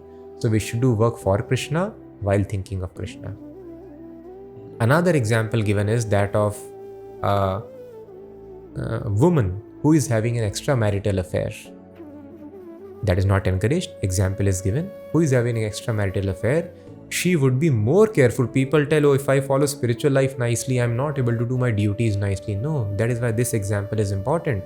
Acharyas have told, she is always thinking of her paramour, beloved. And at the same time, she is more cautious so that nobody should suspect that she is having an affair. Thus, she is becoming irregular in the household duties. So she does household duties even more carefully, but in her heart, she is always thinking, when will I meet my paramour? When will I go out? So in a similar fashion, person can be doing any activity, but Adhyatma Chetasa, in his heart, he is always thinking of Krishna. This Adhyatma Chetasa will develop in Kali Yuga by always chanting the names of Krishna. So we can do all activities of practice. Our tongue should be used. In 9th chapter, we will see Satatam Kirtayanto, in always chanting the names of God.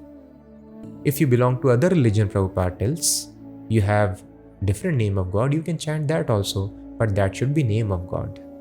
And if you are doubtful, then we have standard name, Krishna. You can try this. You are scientific minded, you are very fond of experiments, try this method and see the result in your life. So this is the way, this is the purpose of Gita. Mai sarvani karmani, all activities that you do, surrender the works unto me, and mind should be intently fixed on me. You should not aspire for the gain, enjoying the gain, and understand nirmama, nothing belongs to me. Yudhyasva vigata jvaraha. Now don't become lethargic, oh nothing belongs to me, everything belongs to Krishna. Okay, let me do some formality. No. Without lethargy and without feverish mentality, which people have, I want to win somehow. Without feverish mentality, without lethargy, vigata jvaraha, full of enthusiasm for the service of Krishna, fight.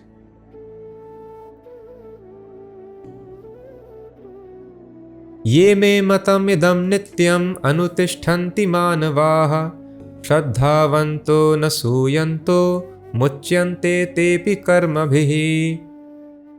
One who executes his duties according to my injunctions and who follows this teaching faithfully without envy becomes free from the bondage of fruitive actions. So now Krishna is telling here, using a very important word, ultimately, we want freedom from the reactions. Karma bandhan prahasyasi. Because of karma, we are getting bodies, and bodies give us misery, material bodies. So if you act in such a way, you will be free. But sometimes, because we are all envious here, everybody who is in material world, he is envious of God, he or she is envious. So Krishna is telling, anasuyanto, who follows my injunctions without envy, because envy can come. Oh, I should give everything to you. What kind of God Krishna is? He's too much demanding. But we should understand this demand is not of a dictator, it is that of a lover. Just like in traditional families in India, wives would not work, they would take the responsibility of educating, training the children, which is very important work. Now the children are getting spoiled. And as we know, the consciousness of a person is very important, who is cooking the food. So these very important tasks they would do. And actually, working at home is very nice. And now, after this pandemic, people don't want to return to office, even in the offices of the best companies, because nobody likes to leave home. And what is the best job than spending time with the people you love, educating your children, taking care of them? So this very important task was given. Now people started neglecting this task of a homemaker. Now the women are going out and exploitation is happening, abuse is happening. Thus the Vedas tell, if woman goes out, then it is very risky how much protection you can give. This abuse is bound to happen. So women should always be protected. This is the version in the Vedas. So just like a dutiful wife, as soon as the husband gets salary, she would demand, give everything to me. And husband would lovingly give everything to her. This is the demand Krishna is having. Krishna, what is the need? Is Krishna in dearth of wealth? No. He is so much loving us. He knows unless they develop loving relationship, revive this relationship for me, they will not be satisfied. So he wants to rekindle this loving relationship. So he's asking, give it to me. And thus we will have a loving relationship. You will develop love for me. So we should not become envious. Krishna is dictator. He is telling, just think of me. No, it is love. Beloveds, do tell, think of me and sing for me, glorify me. So Krishna is just training us how we can again rekindle loving relationships. So anasuyanto, one who follows these injunctions without envy of me, then they will become free from the bondage of work. So by doing work, you become free from the bondage of work. This is called Buddhi Yoga or Bhakti Yoga. Ye tvetad abhyasuyanto nanutishtanti me matam sarvajnana vimudhanstan vidhi nashtana chetasaha. But those who out of envy disregard these teachings and do not practice them regularly are to be considered bereft of all knowledge, befooled and doomed to ignorance and bondage. But if somebody is envious, I don't want to regulate myself as per somebody, Krishna or a book. I will have my own life. Then Krishna is telling, he is doomed, he will suffer. Just like a small child, if he does not take the advice of the parents, it is very dangerous for him. Somebody will kidnap, he will eat anything, spoil his health. Small children, they take sometimes naphthalene balls, thinking it as sugar candy. One such incident happened in our movement also, small child died. So if the children don't listen the strict advice of their parents, their health, career, everything would be lost. So thus Krishna is telling, please do not disregard. I also request all of you with folded hands, please. Do not disregard. Yes, I am very happy that all of you are listening these instructions, but we have to practically apply the instructions in our life also. For this, personal guidance is required. Thus we could have done our regular jobs and served Krishna. Why we are there? We have renounced our regular duties and occupation because some people are required who can give this knowledge to people, tell them how to practically apply these instructions. So please take advantage. So take advantage of such devotees who have renounced, dedicated their life so that they can explain people, guide people how to practically apply these instructions. So please, if there is any difficulty, you think it is impractical, it is because of lack of knowledge. Everything is practical. In a step-by-step manner, gradually, we can follow all these instructions perfectly, and we can be, all of us can be, in our own situation, perfectly self-realized souls. So please try to come in association of devotees and in their guidance, apply personally. And Krishna is warning here, like a child, those who do not follow, they will be lost. They are doomed to bondage. Sadrisham cheshtate swasya prakritir jnanavanapi prakritim yanti bhutani nigraha kim karishyati.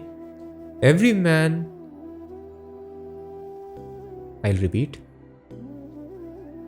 even a man of knowledge acts according to his own nature, for everyone follows his nature. What can repression accomplish? So Krishna is warning Arjuna, now you want to leave fight, repression will not accomplish anything unless the heart is cleansed.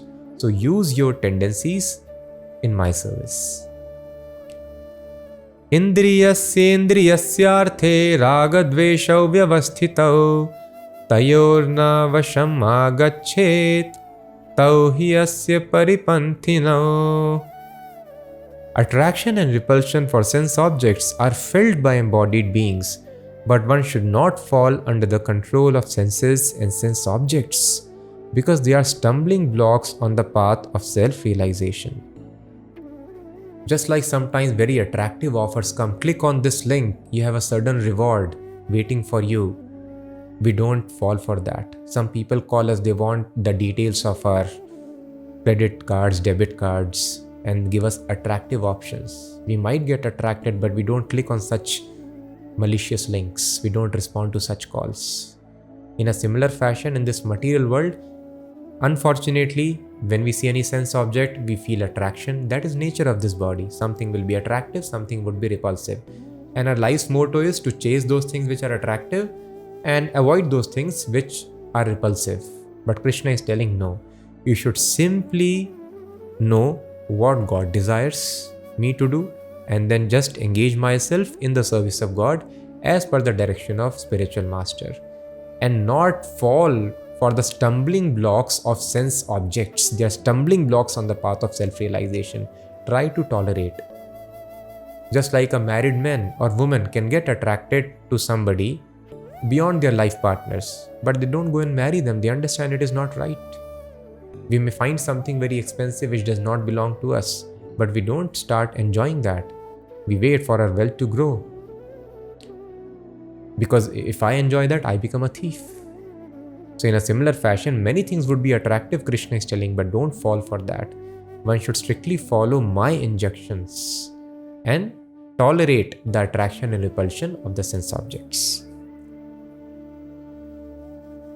Shreyan swadharmo vigunaha paradharma swanushtitat swadharme nidhanam shreyaha paradharmo bhayavaha. It is far better to discharge one's prescribed duties, even though they may be faulty, than another's duties. Destruction in the course of performing one's own duty is better than engaging in another's duties. I'll repeat. It is far better to discharge one's prescribed duties, even though they may be faulty, than another's duties. Destruction in the course of performing one's own duty is better than engaging in another's duties, for to follow another's path is dangerous. Arjuna wanted to take the path of Brahmanas even though he was a Kshatriya. Brahmana is told to follow non-violence always, but Kshatriya no. Even though while fighting he can be destroyed, one should not resist from doing his duty. Because death anyway has to happen. If we do our duty nicely now, we are getting promotion, at least if not liberation in the next life, because we are eternal. So paradharm bhayavaha. Do not do this thing, please. If a small child carries calculator, he will not learn basic calculation, would be lost. He should not imitate the advanced students who calculate using scientific calculators in their examinations. No, one should not imitate their duties. At the same time, advanced students should not imitate lower children. Oh, let me also not carry calculator. Then he also will not be able to learn. At his level, it is required. So thus, everybody should carry their own prescribed duties, even though one may be destroyed doing their duties.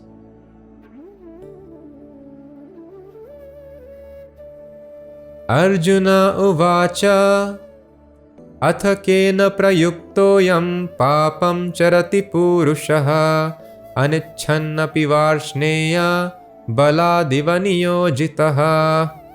Arjuna said, O descendant of Vrishni, by what is one impelled to sinful acts, even unwillingly, as if engaged by force?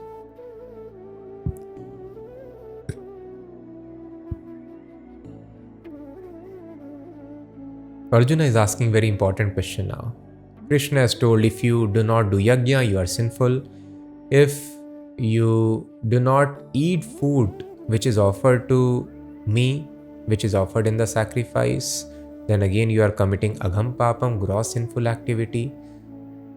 So Krishna is described in so many ways. One who does not do his duty, he is sinful. Now Arjuna is telling, Krishna, I understood that there are all these activities which are sinful, but there is something which forces us to do sinful acts. What is that? Baladiva niyojita. Something engages us in these activities even though I am not willing to do sins. I want to sacrifice for Krishna, but I cannot do that. I want to control my senses. I don't want to fall for sense objects, attraction, repulsion, but helplessly I do that. What is the reason for this? Arjuna scientifically now wants to understand the design of this nature.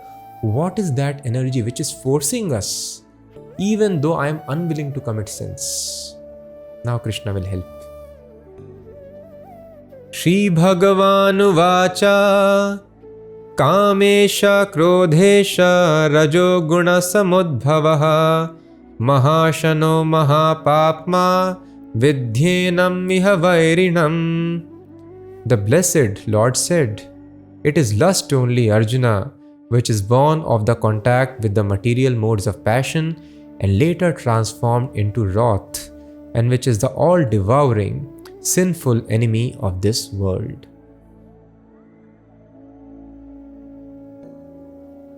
Dhumena vriyate vahanir Yatha darsho malena cha yatholbena vrito garbhas tatha tene damavritam.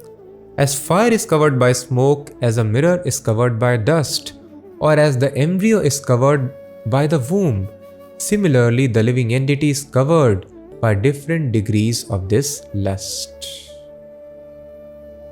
Avritam jnanametena jnanino nityavairina kamarupena kaunteya dushpurena nalena cha.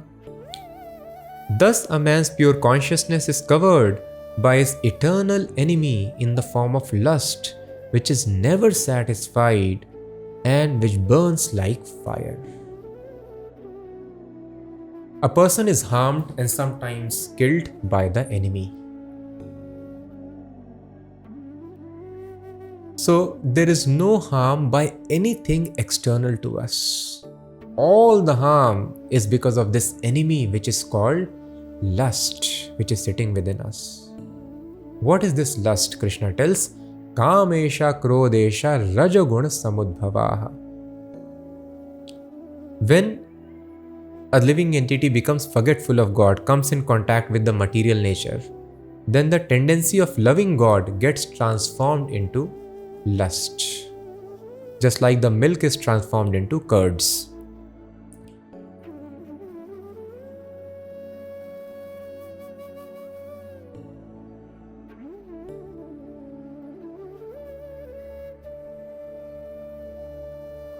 So now we think, this lust is very nice. Let me satisfy my lust. And this is the biggest mistake. Why mistake? Because Krishna is telling here, Dushpurena analena cha. Dushpurena means it is never satisfied. As we discussed previously, it is like itching sensation of an eczema patient who is having wet sores on his body. If you try to scratch it, the sore worsens. Itching increases and ultimately it starts bleeding. In a similar fashion, the lust is never satisfied. Have we not experienced? And lust does not mean only sex pleasure. That is a grossest manifestation of lust. Lust means, this also we have discussed, Atmendriya Priti Vancha Tare Bari Kam. Any tendency to enjoy one's senses directly independent of Krishna's pleasure, that is called lust. Even sexual pleasure is not lust if one is using sex life for producing Krishna conscious children. That also Krishna will mention further. Dharma viruddho bhuteshu kamo asmi bhartarshava. Krishna is not against sex life. Otherwise, why there is grahast ashram? But it should be ashram. All the activities are for spiritual advancement. When sex life is done for spiritual advancement, right, spiritual soul is brought into this world, then such sex life Krishna does, I am that sex life. So sex life is authorized, but if it is for spiritual advancement, a spiritual child is brought into this world. By chanting the mantras, purification of consciousness, it should be executed in proper time. Many regulations are there. But if a person tries to enjoy sex pleasure just for personal gratification, then that is called lust. If a person enjoys any of the senses for one's own enjoyment, then that is called lust. Atmendriya Priti Vancha. Even desire for name and fame, prestige in society, that is also a subtle form of lust. Any kind of tendency of independent enjoyment is lust. And we think, oh, if I satisfy the demands of tongue, skin, genitals, or mind, name, fame, I will be satisfied. But have we not experienced we are never satisfied? We want more sex, sex with different partners, with different genders, with different species also. It is never satisfied. You eat, you want to eat more, different varieties of food, different locations, never satisfied. Sleep, you want to sleep more and more, never satisfied. You want to watch videos, want to watch more and more, never satisfied. So it is like fire. Analena. Anala means fire. It burns like fire. The more you supply fuel, the more it burns. So thus a person is completely frustrated and perplexed. That is why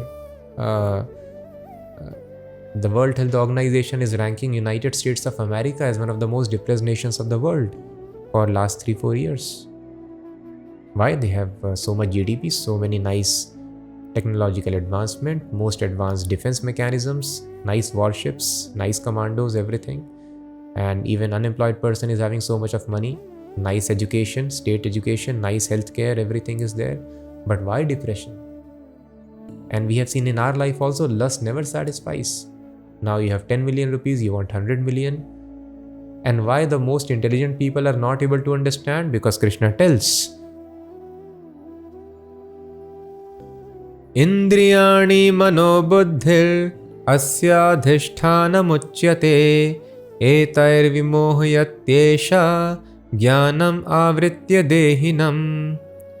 The senses, the mind and the intelligence are the sitting places of this lust, which veils the real knowledge of the living entity and bewilders him.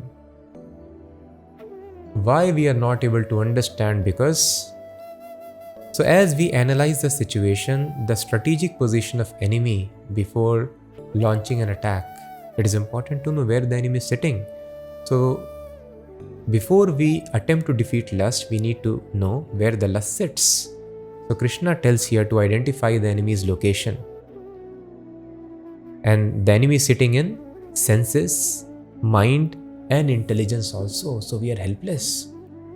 Because the lust is sitting on the intelligence, a person is not able to understand this simple concept.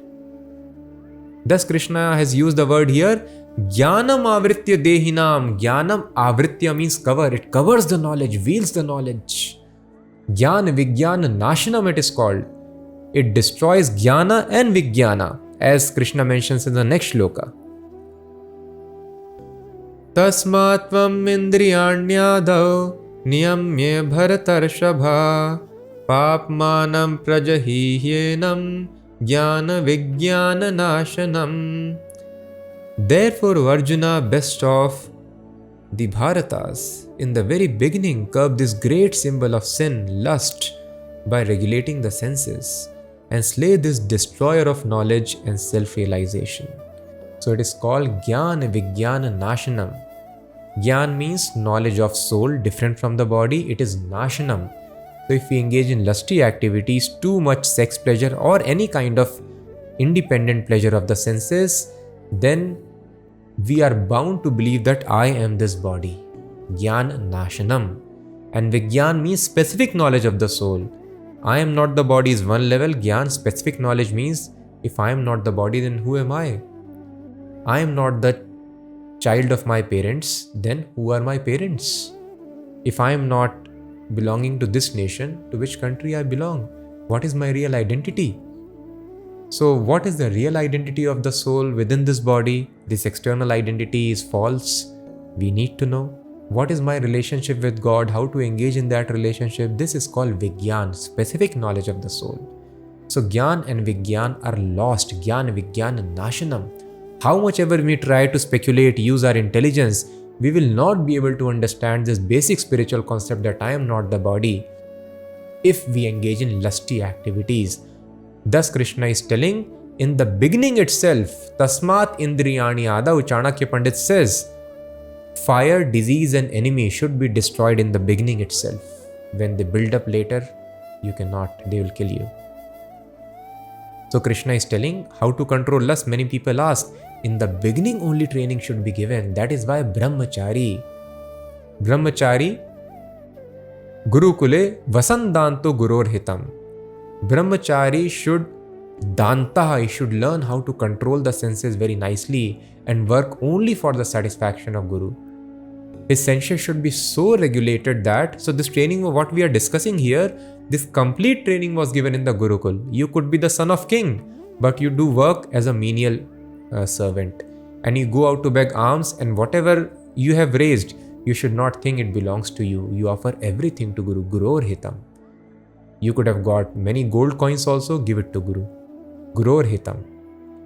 And you are so much dependent upon Guru.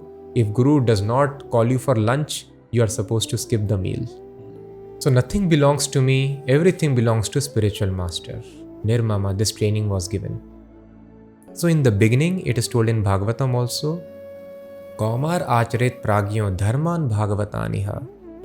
From 5 years of age, this knowledge should be given. Otherwise, later it is difficult to control. So brahmachari learns this sense control. So it is very easy. They are very easily able to maintain nice grahastha, and many times they directly move to sannyas because senses are so perfectly controlled. They are trained to see every woman as mother, and thus they are very easily able to control, destroy this enemy for lust in the very beginning itself.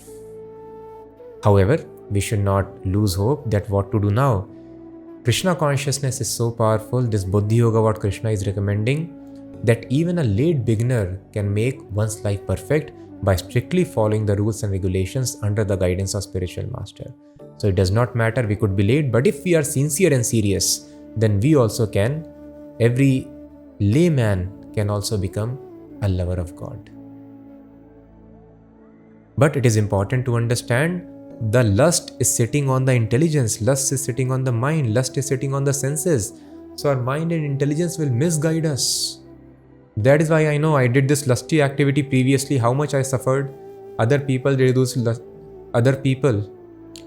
this lusty activity, they are put to jail, and I will also lose my life or I'll be sentenced, but still a person does lusty activity because intelligence gets covered. Why we are not able to understand the simple logic that lust is like fire, it never is satisfied, never satiated. So if I try to satisfy the lust, it will always keep on increasing. The demands of personal enjoyment always keep on increasing. So what we need to do is transform it back into love of God. So it is very difficult once love of God transforms into lust, but by this process of Buddhi Yoga, Krishna consciousness, it can be transformed back, it is possible. But one has to follow rules, regulations very strictly, not depend upon one's mind and senses, depend upon Krishna's mind, Krishna's intelligence, intelligence of the Guru and the sages. Then our intelligence will be purified and we will be able to understand all these logics very nicely, understand I am not the body, I am soul, understand what is my actual constitutional position. Indriyani paranyahur indriyebhyah param manaha manasastu para buddhir yo buddhev paratastu saha. The working senses are superior to dull matter, mind is higher than the senses, intelligence is still higher than the mind, and the soul, he is even higher than the intelligence.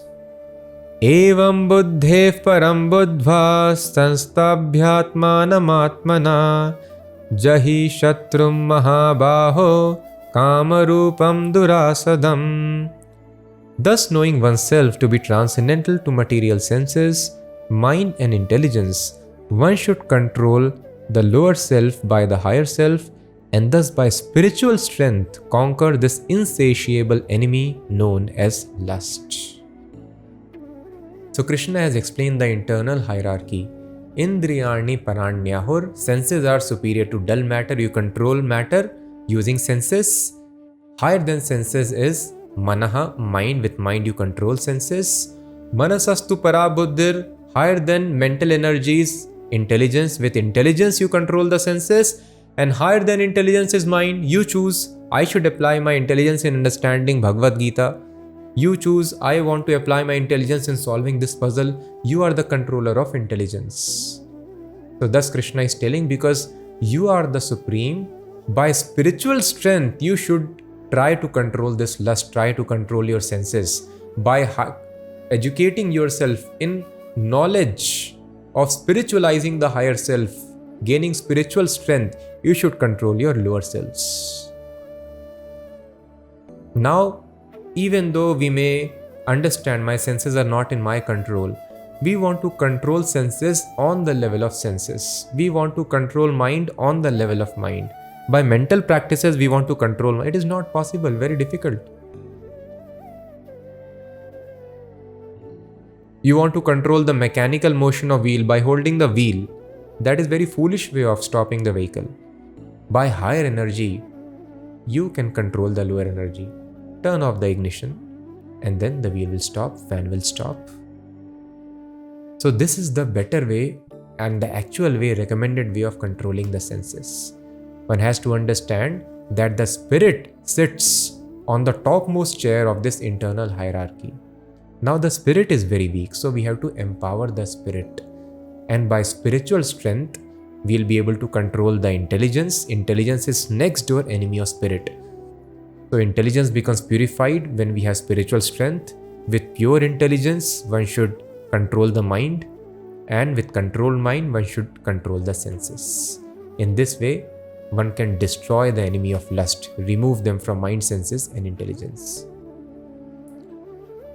So Krishna has concluded this very important chapter, Karma Yoga, by spotting this enemy. All the problems of this life are only because of this enemy called lust, tendency of sense enjoyment independent of Krishna.